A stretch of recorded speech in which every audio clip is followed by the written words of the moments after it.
అందరికీ నమస్కారం. నేను తులసమ్మవారి ముందు ఇంకా ఆరు బయట ఎప్పుడైనా దీపాలు పెట్టాల్సి వచ్చినప్పుడు ఈ గ్లాసెస్ యూస్ చేసుకుంటాను. దీపాలు కొండెక్కకుండా. అందులో ఒకటి పగిలిపోయింది. మా చిన్నోడు చూసుకోకుండా కాలేశాడు.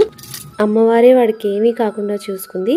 ఫస్ట్ అయితే నేను డైరెక్ట్గా బాక్స్లో వేశాను. మళ్ళీ వాటిని ఆ బాక్స్లో డైరెక్ట్గా ఎందుకని అంతకుముందు పగిలిపోయినాయి గ్లాసెస్, అవి కవర్లో వేసి ఉంచాను. చాలా రోజుల క్రితం అవి అలా డైరెక్ట్గా పడేయకుండా ఉంచాను. ఇదేమో కిచెన్లో ఒక బౌల్ది లిడ్ అనమాట. చేయి జారిపోయి పగిలిపోయింది.